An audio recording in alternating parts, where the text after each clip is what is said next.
வளர்ச்சி இல்லாமல் ஒரு குழுவாக நம்ம பெண்கள் எல்லாருமே வளரணும் அப்படின்னா அதுக்கு அரசியலும் பொருளியலும் ரொம்பவே முக்கியம். ஸோ எக்கனாமிக்ஸில் வந்து ஈக்குலிபிரியம் அப்படின்னு சொல்லிட்டு ஒரு தியரி இருக்கு. அந்த தியரி என்ன சொல்றது அப்படின்னா, ஒரு வளர்ச்சிக்கு ஒரு மார்க்கெட்ல இருக்கிற எல்லா ரிசோர்ஸையும் பர்ஃபெக்டா பேலன்ஸ் பண்ணி யூஸ் பண்ணாதான் வளர முடியும் அப்படின்ற மாதிரி சொல்லுது. ஆனா உண்மையாவே எக்கனாமிக்ஸ்ல இருக்கிற எல்லா சோர்ஸையும் யூஸ் பண்றாங்களா அப்படின்னு பார்த்தா ஜெண்டர் ஈக்குவாலிட்டியை பொறுத்த வரைக்கும், ஜெண்டர் ஈக்விட்டியை பொறுத்த வரைக்கும் ஜீரோவா தான் இருக்கும். ஏன்னா எக்கனாமிக்ஸ் ஃபுல் அண்ட் ஃபுல் இம்பார்ஷியலா தான் இருக்கு. கிட்டத்தட்ட உலகத்தை நம்ம எடுத்துக்கிட்டோம் அப்படின்னா வெறும் 10% பெண்கள் மட்டும்தான் எக்கனாமிக்ஸ்ல இருக்காங்க.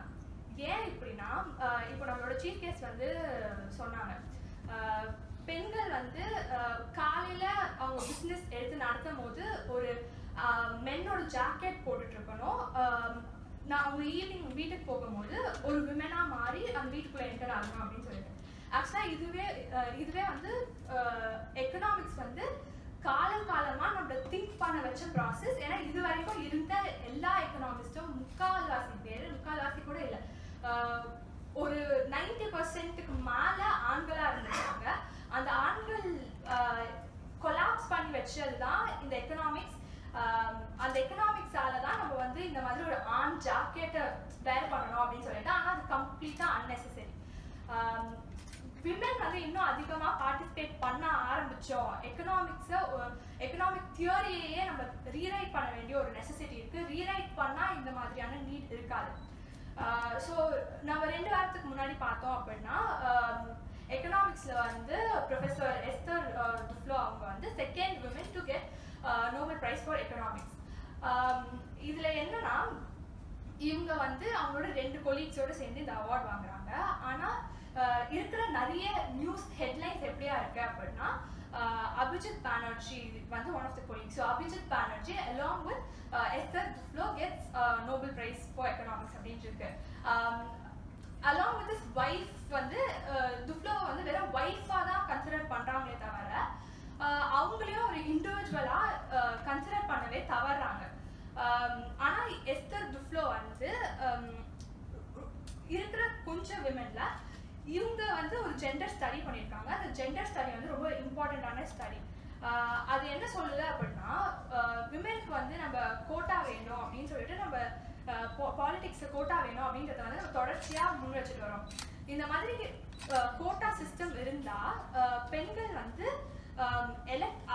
கோட்டா சிஸ்டம்ல ஃபர்ஸ்ட் டேர்ம் எலெக்ட் ஆகுறவங்க நெக்ஸ்ட் டேர்ம் எலெக்ட் ஆகும்போது அந்த கோட்டா சிஸ்டமே தேவைப்படல.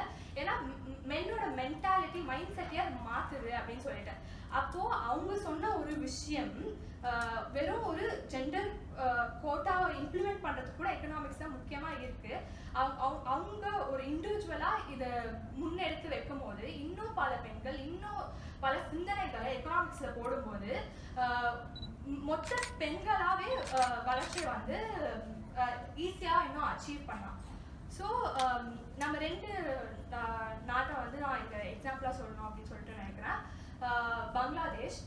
பங்களாதேஷ்ல வந்து கிட்டத்தட்ட 1970s வந்து ஃபெமைன் இருந்துச்சு. அந்த நாடே ரொம்ப மோசமான நிலைமையில இருந்துச்சு. ஆனா 2006ஆம் ஆண்டுல இருந்து பெண்கள் வந்து டெக்ஸ்டைல் இண்டஸ்ட்ரியில அதிகமா பார்ட்டிசிபேட் பண்றாங்க. இதனால அவங்களுக்கு ஒரு எக்கனாமிக் ஃப்ரீடம் கிடைக்குது. ஆனா அவங்க சுரண்டப்படுறாங்க. அவங்களுக்கான ஒரு அவங்களோட வாழ்வாதாரம் உயர்ந்திருக்கா அப்படின்றது வந்து நமக்கு இன்னும் அது நம்மளால சொல்ல முடியாது. இருந்தாலும் ஒரு எக்கனாமிக் ஃப்ரீடம் வந்து கிடைக்குது. 2 வைஃப் வச்சிருக்கவங்க 3 வைஃப் வச்சிருக்கவங்கலாம் அந்த மென்னை வந்து டிபெண்ட் பண்ணாம இவங்களாவே இப்போ வந்து அந்த ஃபேமிலியை ஃபுல் அண்ட் ஃபுல் ரன் பண்றதுக்கு இது வந்து ஹெல்ப் பண்றது மட்டும் இல்லாம அந்த கண்ட்ரியோட ஜிடிபி வந்து ரொம்ப உயர்ந்திருக்கு. அவங்க வந்து பாகிஸ்தானை விட்டு பிரிறாங்க அந்த கண்ட்ரி. ஆனா இப்போ வந்து அவங்க பாகிஸ்தானை விட 2.5% ஹையர் க்ரோத் காட்டுறாங்க. இத்தனைக்கும் அவங்க இந்தியாவை விட அதிகமா ஜிடிபி க்ரோத் வந்து காட்டுறாங்க. இதுக்கு முக்கியமான ரீசன் வந்து அதிக நம்பர் ஆஃப் பெண்கள் வந்து வேலைக்கு போறது. இந்த டெக்ஸ்டைல் இண்டஸ்ட்ரி வந்து அதுக்கு கை கொடுத்துருக்கு. ஸோ இருந்தாலும் அவங்க வந்து வெறும் 40:100 அந்த ரேஷியோவில் தான் வந்து பெண்கள் வேலைக்கு போகிறாங்க. இன்னும் அதிகமான பெண்கள் வேலைக்கு வந்தால் அந்த கண்ட்ரி வந்து கண்டிப்பாக ரொம்ப ஜிடிபி க்ரோத் வைஸ் பார்க்கும்போது வேற ஏதோ ஒரு லெவலில் இருப்பாங்க. அடுத்தபடியாக பார்க்கும்போது ஜப்பானில் வந்து 2013ஆம் ஆண்டு வந்து அவங்களோட பிரதமர் ஒரு திட்டத்தை முன்வைக்கிறாரு. அது ஃபுல் விமன் எக்கனாமிக்ஸ்ன்றது தான் அந்த திட்டத்தோட பேர். ஸோ விமன் எக்கனாமிக்ஸ் அப்படின்னா என்னன்னா, விமன் வந்து வேலை செஞ்சுட்டே அதே டைம் ஃபேமிலியையும் பார்த்து ஃபேமிலியையும் ரன் பண்ணுறதுக்கு ஈஸியாக என்ன ஒரு பாலிசி இருக்குமோ அதை வந்து முன்வைக்கணும் அப்படின்றது தான் அந்த திட்டத்தோட நோக்கமாக இருந்துச்சு. கிரச் ஃபெசிலிட்டி, குழந்தைங்களை பார்த்துக்கிறதுக்கான ஃபெசிலிட்டிஸ்லாம் இன்னும் இம்ப்ரூவ் பண்ணும்போது இன்னும் அதிகமான விமன் வந்து ஒர்க்குக்கு வருவாங்க அப்படின்றது தான் அவரோட எண்ணமாக இருந்துச்சு. இது வரது கூட ஒரு ஆண் பிரதமர் கிட்ட இருந்து தான் வருது. ஸோ அதனால அதோட இம்ப்ளிமெண்டேஷன் வைஸ் பார்க்கும்போது 6 இயர்ஸ் அந்த திட்டம் இம்ப்ளிமெண்ட் ஆகி இருக்கு. இன்னும் அது வந்து ஒரு ஸ்டார்டிங் ஸ்டேஜ்லேயே தான் இருக்கு. இதுவே இந்த மாதிரி ஒரு ஐடியா ஒரு விமன் கிட்ட இருந்து வந்துச்சுன்னா இன்னும் எஃபெக்டிவாக கூட இருக்கிறதுக்கான சான்சஸ் இருக்கு.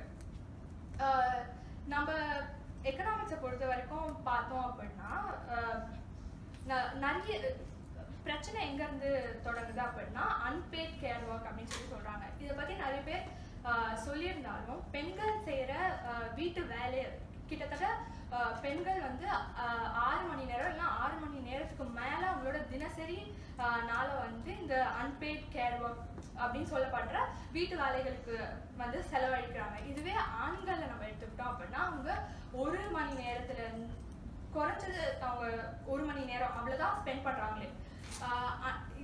இப்போ வந்து இதுக்கு விமனுக்கு இதை ஒரு மணி வேல்யூ வச்சு அவங்க செய்கிற வீட்டு வேலையை வந்து மணி வேல்யூ வச்சு கால்குலேட் பண்ணோம் அப்படின்னா ஒவ்வொரு கண்ட்ரியோட கிட்டத்தட்ட 1/3 ஆஃப் த ஜிடிபியை வந்து நம்ம பெண்களே கான்ட்ரிபியூட் பண்ணுறோம் வெறும் இந்த வீட்டு வேலையை மட்டும் வச்சா. ஆனால் இந்த வீட்டு வேலைக்கு நம்ம மானிட்டரி வேல்யூவே கொடுக்கறதே இல்லை. இதுவே வந்து எக்கானமியில் ஒரு மிகப்பெரிய கொலாப்ஸ். வெறும் நேரோ மைண்டடாக மேல் எக்கனாமிஸ்ட் மட்டும் திங்க் பண்ணின ஒரு விதத்தால் வந்து ஒரு கொலாப்ஸ். ஏன் இவ்வளோ கொலாப்ஸ் நடக்குது? ஏன் பெண்கள் வந்து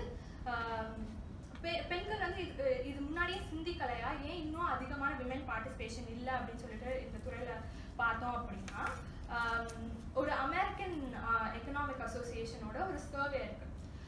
அந்த சர்வே என்ன சொல்லுதுன்னா கிட்டத்தட்ட 100 எக்கனாமிஸ்ட் பெண்கள் கிட்ட வந்து யூஎஸ்ல ஒரு சர்வே எடுக்கும்போது அவங்க எல்லாருமே சொல்ற விஷயம் என்னன்னா அவங்க வந்து அவங்களோட பியர்ஸாலையோ அவங்களோட கொலீக்ஸாலையோ செக்ஷுவல் அசால்ட்டுக்கு உட்படுத்தப்பட்டிருக்காங்க அப்படின்றத இது வந்து இந்த ஒரு ஷாக்கிங்கான ரெவல்யூஷன் வந்து அது சொல்லுது.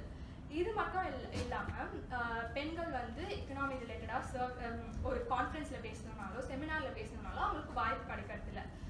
அது இல்லாமல் அவங்க எல்லாமே இல்ட்ரீட் பண்ணுறதா இந்த சர்வே வந்து சொல்லுது. அது இல்லாமல் இந்த பெண்களை வந்து ஹையர் பண்ணணும் ஒரு கம்பெனிக்குள்ளே எக்கனாமிக்ஸ் ரிலேட்டடான ஒரு கம்பெனிக்குள்ளே ஹையர் பண்ணணும் அப்படின்றப்ப அவங்களோட ஆண் கொலீக் வந்து அவங்கள எந்த பேசிஸில் வந்து ரேட் பண்ணுறாங்க அப்படின்னா ஹாட் கார்ஜஸ்.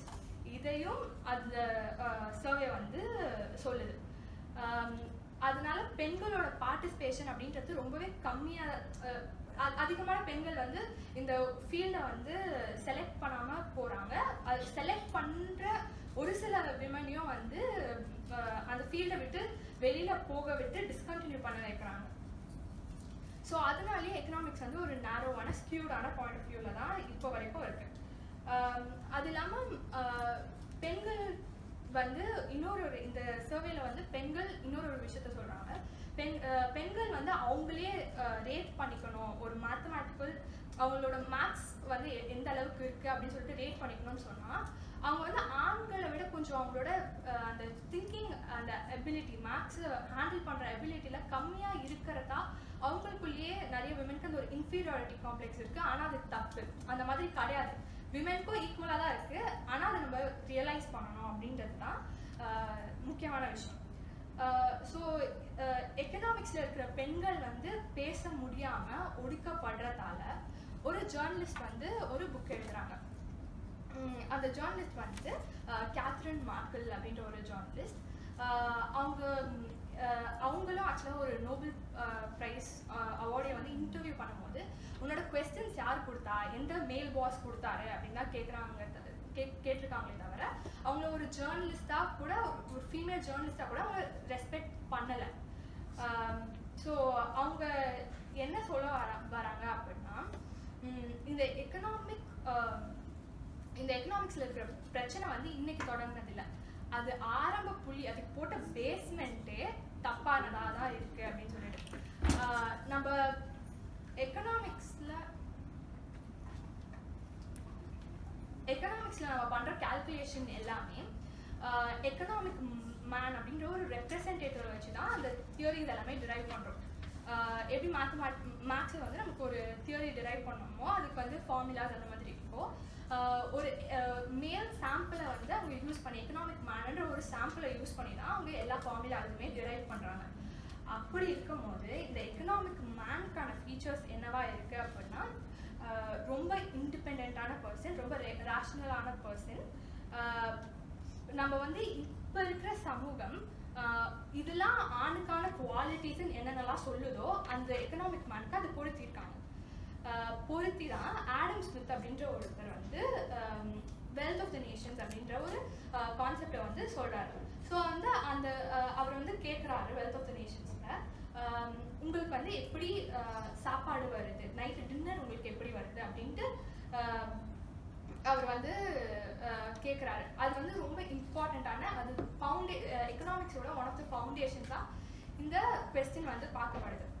இந்த கொஸ்டினில் அவர் என்ன சொல்கிறாருன்னா, புட்சரோ இல்லைனா பேக்கரோ அவங்க வந்து அவங்களோட சுயநலத்துக்காக தான் வந்து இந்த வேலையை செய்கிறாங்களே தவிர ஹெல்ப் பண்ணணும், அந்த ஹெல்பிங் டெண்டன்சிக்காக வந்து அவங்க பண்ணலை அப்படின்ற மாதிரி சொல்கிறாங்க. ஆனால் அந்த டின்னர் ரெடி ஆகிறதுக்கு ரொம்ப முக்கியமான காரணம் அவங்க அம்மாவையே அவர் மறந்துட்டாரு அப்படின்றது தான் இங்கே பிரச்சனை.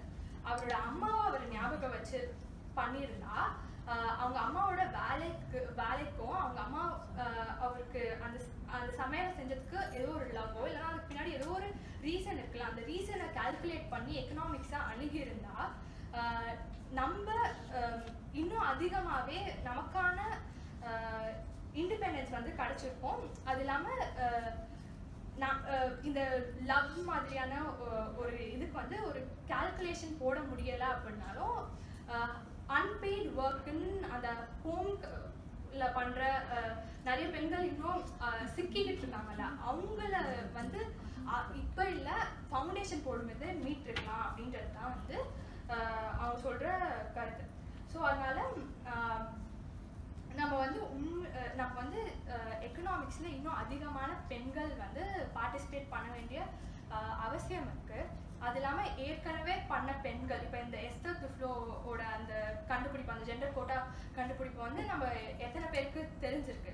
ஸோ அதனால் அந்த மாதிரி பெண்கள் வந்து ரிசர்ச் பண்ணி ஒரு கான்செப்டை வந்து முன்வைக்கும் போது நம்ம அந்த ஃபீல்டுலேயே இல்லை அப்படின்னாலும் நம்ம அதை வந்து கொண்டு போய் இன்னும் பல பேருக்கு சொன்னால் கண்டிப்பாக இந்த எக்கனாமிக்ஸ் வந்து மாறும். அது இல்லாமல் இமோஷன்ஸை, இந்த ஃபர்காட்டன் இமோஷன்ஸ் எல்லாத்தையும் எப்படியாவது இந்த கால்குலேஷனுக்குள்ளே கொண்டு வந்தால், ஒரு நேஷனோட டெவலப்மெண்ட்குள்ளே கொண்டு வந்தால் இது வந்து ஃபுல் அண்ட் ஃபுல் இந்த எக்கனாமிக் மெத்தட் க்ளீன் பண்ணுறதுக்கு யூஸ் ஆகும் அப்படின்றது தான் நம்ம